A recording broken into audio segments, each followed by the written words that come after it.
મૂડી તાલુકાના ખેડૂતો રવિ સિઝનની કામગીરી સમયે જ યુરિયા ખાતરની અછતનો સામનો કરી રહ્યા છે. ઝાલાવાડના ખેડૂતોએ કમોસમી વરસાદના નુકસાનને વેઠ્યા બાદ જીરું, ચણા, વરિયાળી અને અજમો જેવા શિયાળુ પાકનું વાવેતર કર્યું છે.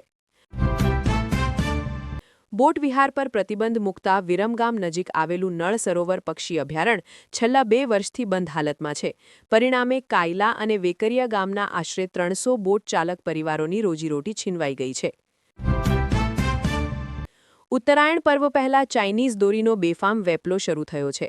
આણંદના અડાસ ગામના ગોહિલનગર પાટિયા નજીકથી વાસદ પોલીસે એક શખ્સને પ્રતિબંધિત ચાઇનીઝ દોરીની 15 ફિરકીઓ સાથે ઝડપે પાડ્યો હતો.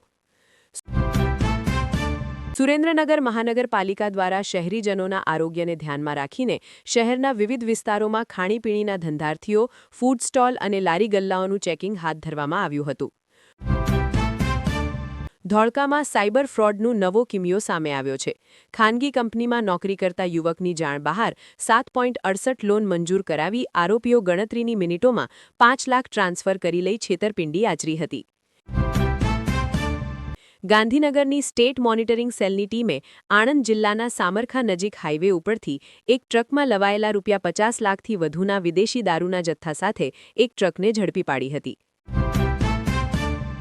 રાજકોટમાં ગાયોને ઘાસચારો અને મગફળીનો ખોળ ખવડાવ્યા બાદ એક પછી એક ગાયોના તરફડીને મોત થતાં સાંજ સુધીમાં 80 જેટલી ગાયોના મૃત્યુ નીપજ્યા હતા. આ બનાવથી સમગ્ર વિસ્તારમાં અરેરાટી ફેલાઈ ગઈ છે. ગીર સોમનાથ જિલ્લાના વેરાવળ તાલુકાના ડારી ગામે આજે સવારે એક હચમચાવી દેનારી ઘટના બની છે.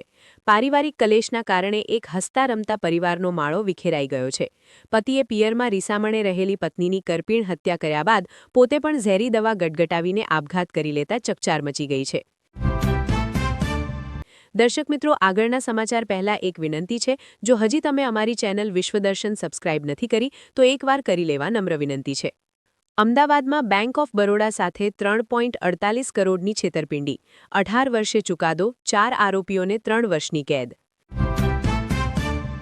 સાબરકાંઠાના પ્રાંતિજ તાલુકાના દલપુર નજીક સપ્તાહ પહેલા થયેલી ચકચારી લૂંટના ગુનાનો પોલીસે ગણતરીના દિવસોમાં ભેદ ઉકેલી નાખ્યો છે. ફાઇનાન્સ એજન્ટની આંખમાં મરચું નાખી ફિલ્મી ઢબે લૂંટ ચલાવનાર 6 આરોપીઓની ધરપકડ કરી.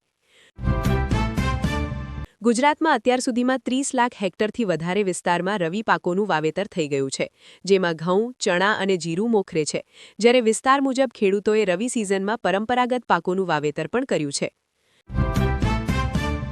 ગાઢ ધુમ્મસને કારણે ઈસ્ટર્ન પેરિફેરલ એક્સપ્રેસવે પર 2 અલગ-અલગ સ્થળોએ માર્ગ અકસ્માતના સમાચાર સામે આવ્યા છે. ચક્રસેનપુર ફ્લાયઓવર પર 3 વાહનો અથડાયા અને સમાધિપુર ફ્લાયઓવર પર લગભગ 1 ડઝન વાહનો અથડાયા હતા. દિલ્હીમાં સામૂહિક આત્મહત્યાની હચમચાવતી ઘટના. માતા અને 2 પુત્રો ગળે ફાંસો ખાધેલી હાલતમાં મળ્યા.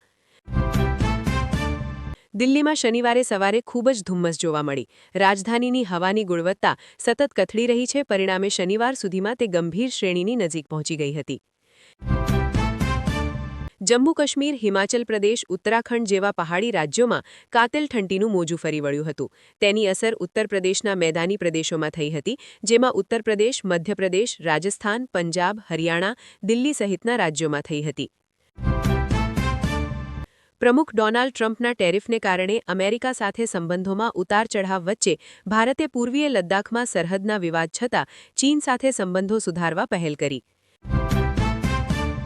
મહારાષ્ટ્રના બીડ જિલ્લામાં ડીઝલ ભરેલા ટેન્કરમાં પ્રચંડ વિસ્ફોટ થયો, આખા રોડ પર ફેલાઈ આગ. વડાપ્રધાન મોદીએ સાંસદોને સલાહ આપી હતી કે તેમણે વિકાસ કાર્યો લોકો સુધી પહોંચાડવા માટે આધુનિક ટેકનોલોજીની મદદ લેવી જોઈએ. તેમણે કહ્યું કે સરકાર સતત લોકોના હિતમાં કામ કરી રહી છે, પણ સરકારની ઉપલબ્ધિઓ લોકો સુધી પહોંચી નથી શકતી. તેથી જ જનસંપર્ક હજુ મજબૂત કરવાની જરૂર છે.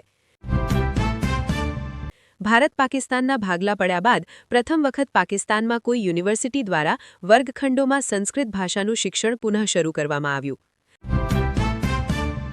અમેરિકન પ્રમુખ ડોનાલ્ડ ટ્રમ્પ દ્વારા થાઇલેન્ડ અને કંબોડિયા વચ્ચે સીઝફાયર કરાવવાના દાવા છતાં બંને દેશો વચ્ચે સરહદ પરની લડાઈ અટકતી દેખાતી નથી.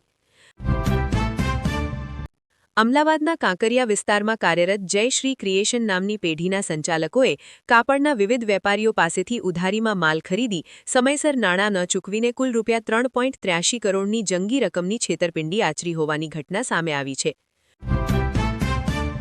મુંબઈ બજારમાં ચાંદી ₹1,95,000ની સપાટીએ પહોંચી હતી તો બીજી તરફ અમદાવાદ બજારમાં ચાંદી ₹1,90,000ની ટોચે પહોંચી હતી. બીજી તરફ કોમોડિટી વાયદા બજારમાં આજે ચાંદીનો ભાવ ₹2,00,000ની સપાટી કૂદાવીને નવો વિક્રમ રચાયો હતો. ગુજરાતમાં વાઘની હાજરી લુપ્ત થયાના લાંબા સમય બાદ દાહોદના રતનમહેલ અભયારણ્ય બાદ હવે છોટા ઉદેપુરના જંગલ વિસ્તારમાં વાઘના પદલા પડ્યા હોવાનું વન વિભાગે સત્તાવાર પુષ્ટિ કરી છે. કેરળના રાજકારણમાં આજે મોટા ફેરફાર જોવા મળ્યા. સ્થાનિક ચૂંટણીમાં તિરુવનંતપુરમ નગર નિગમમાં ભારતીય જનતા પાર્ટીનો ઐતિહાસિક વિજય થયો. અહીં પહેલા 40 વર્ષથી એલડીએફ સત્તામાં હતી. પશ્ચિમ બંગાળના મુખ્યમંત્રી મમતા બેનર્જીએ સોલ્ટલેક સ્ટેડિયમમાં અવ્યવસ્થાને લઈને નારાજગી વ્યક્ત કરી છે. મમતા બેનર્જીએ કહ્યું કે તેઓ ખુદ હજારો ખેલપ્રેમીઓ અને પ્રશંસકો સાથે પોતાના મનપસંદ ફૂટબોલર લિયોનેલ મેસીની એક ઝલક મેળવવા માટે કાર્યક્રમમાં સામેલ થવા જઈ રહ્યા છે. દેશની સૌથી મોટી બેંક ભારતીય સ્ટેટ બેંક એસબીઆઈએ તેના કરોડો ગ્રાહકોને મોટી રાહત આપી છે. એસબીઆઈએ વ્યાજદરોમાં 25 બેસિસ પોઇન્ટ્સનો ઘટાડો જાહેર કર્યો છે, જેના કારણે હોમ લોન સહિત તમામ લોન સસ્તી થશે. દર્શક મિત્રો, આજના સમાચાર અહીં પૂરા થાય છે. તમે કયા જિલ્લામાંથી અમારા સમાચાર સાંભળો છો એ અમને કોમેન્ટ્સમાં જણાવો. દરરોજ સમાચાર સાંભળવા અમારી ચેનલ વિશ્વદર્શનને લાઇક કરો, શેર કરો અને સબસ્ક્રાઇબ જરૂર કરજો.